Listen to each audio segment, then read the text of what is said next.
ओम नमो गुरुवे नमः। ओम नमो गुरुवे नमः। ओम नमो गुरुवे नमः। दो ही रात्रि होती है, एक शिवरात्रि और एक नवरात्रि। ये दोनों रात्रि शिव परिवार से ही संबंधित है। सनातन धर्म में और कोई रात्रि नहीं होती। एक शिवरात्रि की पूजन होती है और एक नवरात्रि की पूजन होती है। नवरात्रि में भगवती की आराधना की जाती है जो शिव की अर्धांगिनी कही गई हैं, और शिवरात्रि में दोनों शक्तियों की आराधना की जाती है। आज मैं ये रहस्य खोलने जा रहा हूँ कि ये पूजन क्यों की जाती है। शिवरात्रि का अर्थ क्या है। जब कर्मकांड में आप लोग पूजन करते हैं, हम लोग पूजन करते हैं, जो शिव जी की पूजन करते हैं, अभिषेक करते हैं, जाप वगैरह करते हैं, पाठ करते हैं। आखिर इस धरती पर शिव की ही मंदिर क्यों है ज़्यादा? क्या कारण है कि हर एक गांव में शिव की मंदिर है? शिव की जितनी मंदिर है उतनी मंदिर किसी देवी देवता की नहीं है इस धरती पर। क्यों? इसलिए कि शिव एक पारिवारिक जीवन जीते हैं। वो अपने बाल बच्चों के साथ रहते हैं। जब भी आप देखेंगे तो शिव जी, पार्वती और गणेश और कार्तिकेय वहाँ होंगे, और उनके नंदी भी साथ होंगे, और सर्प भी साथ होगा, बाघ भी साथ होगा, चूहा भी साथ होगा और मोर भी साथ होगा। यानी कि जो पारिवारिक जीवन जीता है वही पूजनीय होगा। एक दूसरे के विरोधी होते हुए भी जो शांति से जीवन जीता हो वो आदरणीय होगा, पूजनीय होगा। आप देखिए, बैल है तो उसका विरोधी शेर है वहां, चूहा है तो उसका विरोधी सांप है शिव जी के गर्दन में, सांप है तो उसका विरोधी मोर है, मोर सांप को खा जाता है। बैल को सिंह खा जाता है, चूहा को सांप खा जाता है, सांप को मोर खा जाता है। सब एक दूसरे के विरोधी हैं, लेकिन एक परिवार में शांति से बैठते हैं और शांति से अपना कार्य करते हैं। और इतना ही नहीं, शिव परिवार में शिव जी और मां ने निर्धारित कर दिया अपने पुत्रों का कार्य। क्या कार्य दे दिया? कार्तिकेय जी को दे दिया कि दक्षिण दिशा में तुम रहना और राक्षसों को रोक कर रखना। दक्षिण दिशा में जो कार्तिकेय हैं वो मोर पर सवार हैं।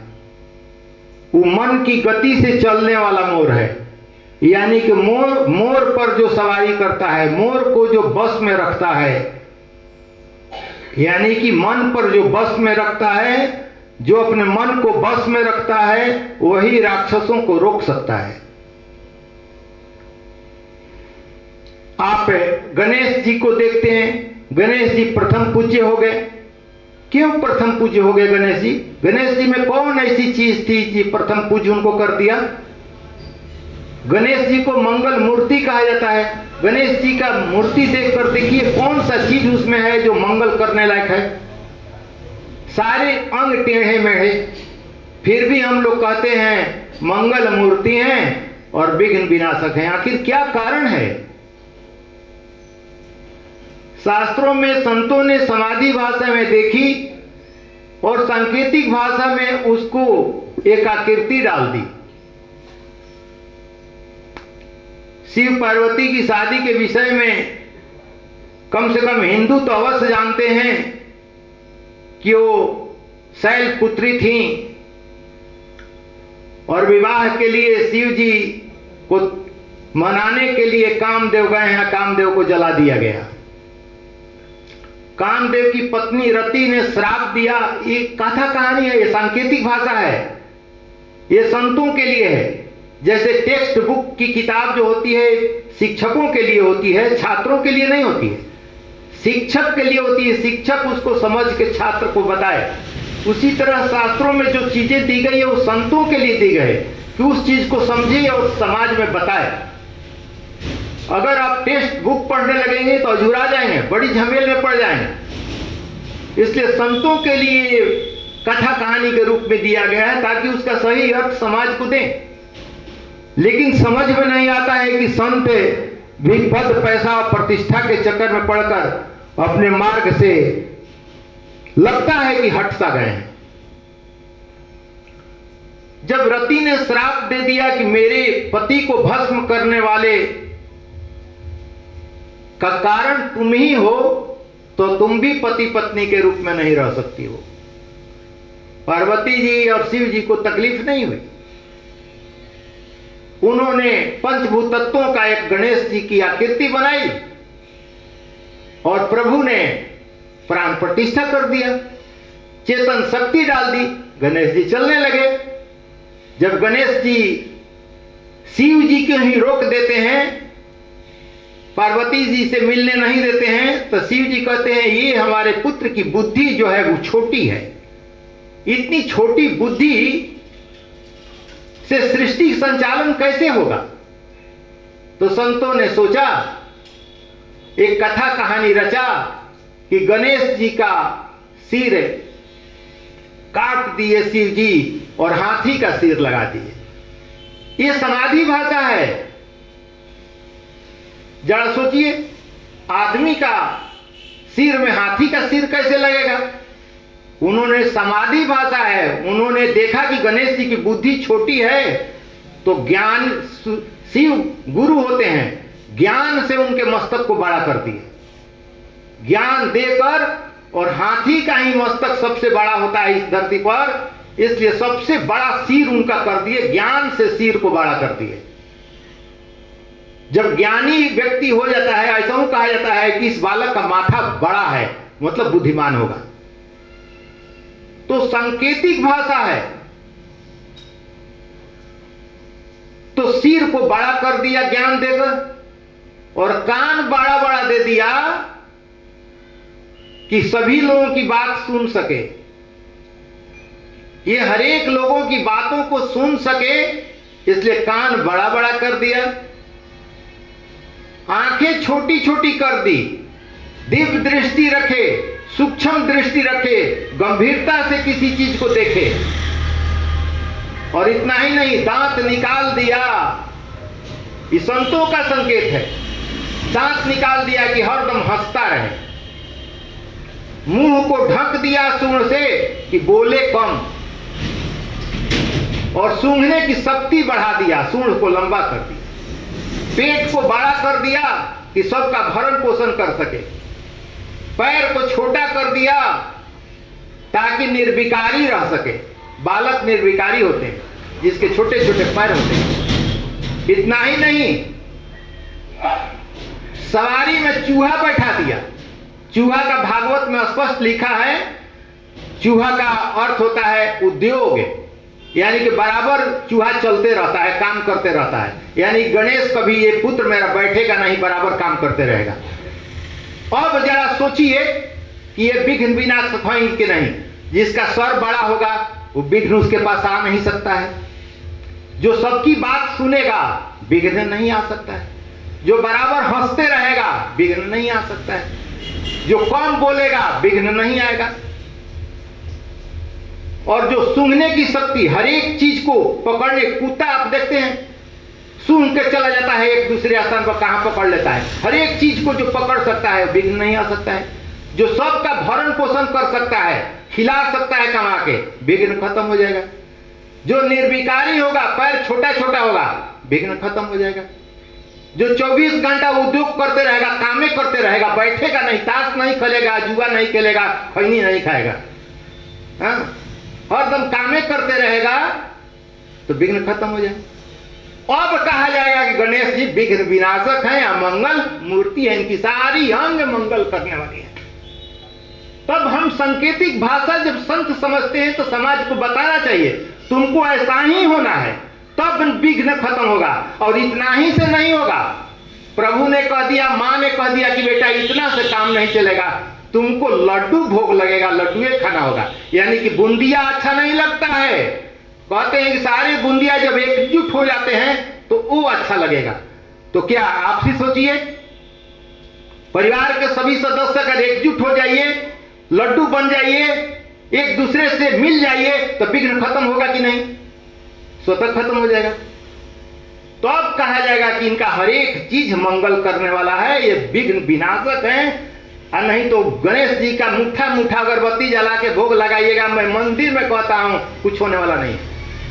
ये करना होगा, इतना नहीं कर सके तो इसमें कोई एगो काम कीजिए, कम से कम बोलिए कम, ये कर सकते हैं जो हो सके।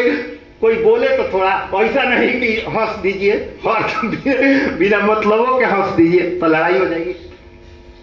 इसलिए सावधानी रखिएगा। अब मैं आता हूं कार्तिकेय जी पर। गणेश जी को आप लोग समझ गए। कार्तिकेय जी हैं तो ये कृतिकाएं 6 होती हैं, ऋतुएं 6 होती हैं। 2-2 महीने की ऋतु, साल भर में 6 ऋतुएं होती हैं 2-2 महीने की, वो कृतिकाएं कही जाती हैं। कृतिकाएं ने कार्तिकेय का पोषण किया था, उनका लालन पालन किया था बचपन में, इसलिए इनको कार्तिकेय नाम पड़ा। और ये दक्षिण दिशा में रहते हैं, यानी कि राक्षसों को पर अंकुश लगाए रखते हैं। आपके अंतःकरण में अगर दुर्विचार आए, दूरदृष्टि हो जाए, गलत दृष्टि हो जाए, गलत भावना आए, तो उसको रोकने का काम कार्तिकेय करते हैं। अगर पूजा कीजिएगा कार्तिकेय को, तो राक्षस, आपके अंतःकरण के राक्षस शांत रहेंगे। ऐसा नहीं कि बाहर और राक्षस शांत होंगे, ऐसा नहीं होने वाला है। और इतना ही नहीं, आज शिवरात्रि है। शिवरात्रि का मतलब क्या होता है और नवरात्रि मतलब क्या होता है? शिवरात्रि मतलब शिव, मतलब आप जानते हैं शिव है, ब्रह्म है, और र मतलब होता है परमात्मा, आयात मतलब होता है आना। शिव रूपी परमात्मा का आना आज होगा। किसके लिए आना होगा? विवाह करने के लिए भगवती से। किसके लिए आएंगे? शिवरात्रि को शिव रूपी परमात्मा का आज आगमन होगा, क्योंकि वो तो समाधि में है। अब पार्वती जी इधर शादी करना है तो शिव जी आने वाले नहीं हैं, लेकिन आज वो आने वाले हैं, इसलिए कि भगवती से विवाह करनी है। और किससे शादी करनी है? शैलपुत्री से। किसी और से शादी करने के लिए शिव हटने वाले नहीं है, समाधि में ही रहेंगे। शैलपुत्री से शादी करने के लिए आए हैं। शैल मतलब जाते हैं पहाड़ होता है, और पुत्री मतलब पवित्र होता है। जिसका विचार पहाड़ के जैसा कठोर हुआ, निश्चय किया हो कि शिव से ही विवाह करेंगे, उसी के लिए शिव आता है, दूसरे के लिए नहीं आता। हम लोगों का तो विचार छने छने बदलते रहते हैं, क्या शिव आएंगे? तो शैलपुत्री के लिए शिव ने आज आगमन किया है, इसलिए शिवरात्रि है। और नवरात्रि के विषय में नवरात्रा में मैं वीडियो डालूंगा कि नवरात्रि क्यों और शिवरात्रि क्यों। तो हम लोग बड़ी सुंदर ढंग से संतों ने ये विधान बनाया कि आज पूजन करो। अब देखें, ये शिवलिंग की ही पूजन क्यों?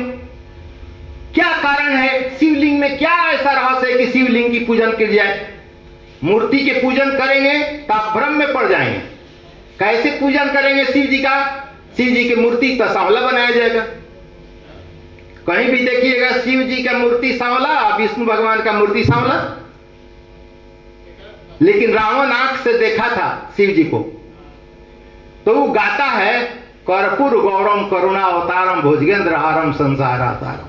शिव जी कपूर जैसा गोर है। कपूर सांवला होता है क्या?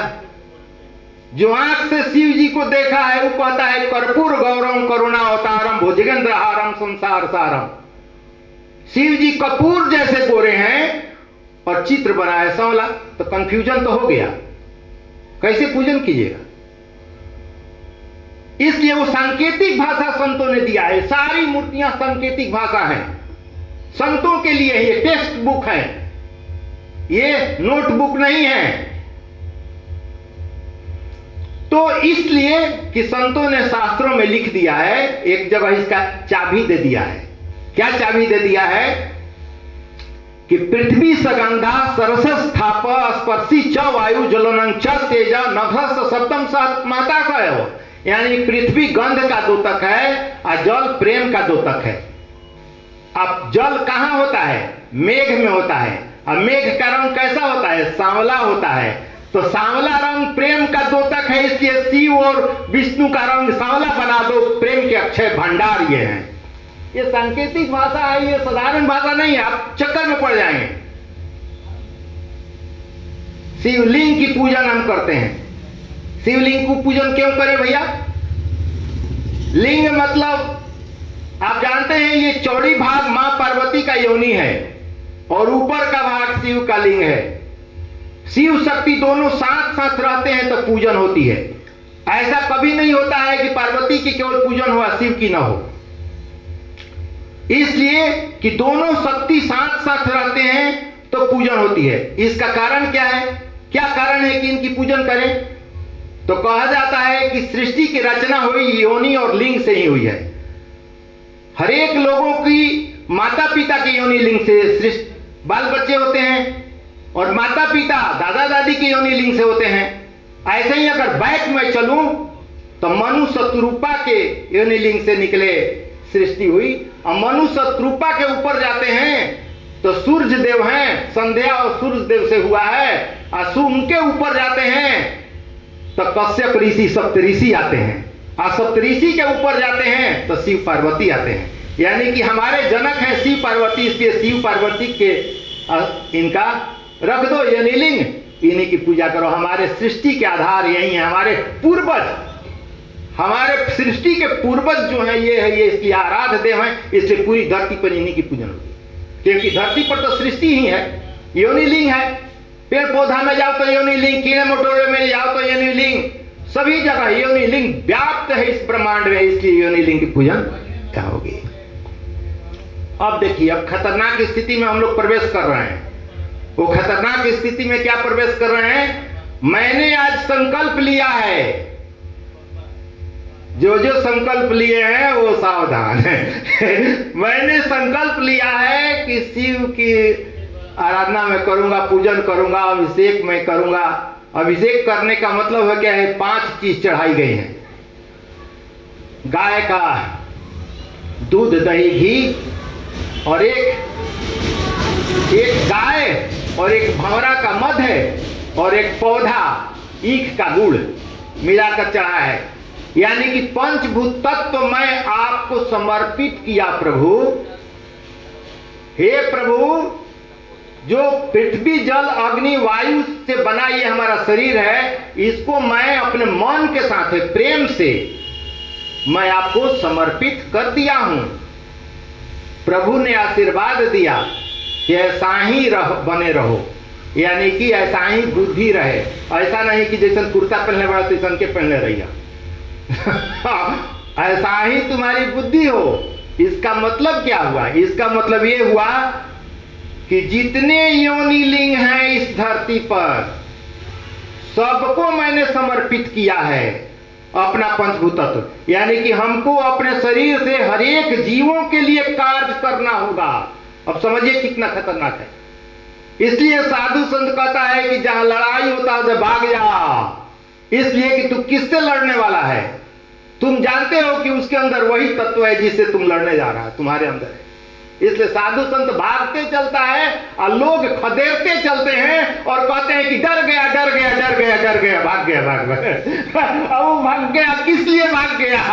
वो किस लिए भाग गया? ये रहस्य आपको पता नहीं। विलंब हो रही है क्या? तो मैंने ये 2 विचार आए हैं। अब करना क्या है हम लोगों को? हम लोगों को सिर्फ इतना ही करना है कि अपने पति हैं, पत्नी हैं, बाल बच्चे हैं और जो भी हमारे हैं, उनको शिव परिवार के जैसा एक मंच पर रहें। और प्रथम अगर पूज्य बनना है तो तरीका तो गणेश जी का है कि प्रथम पूज्य बनना है तो माता पिता के चार पट्टी घूम लिए।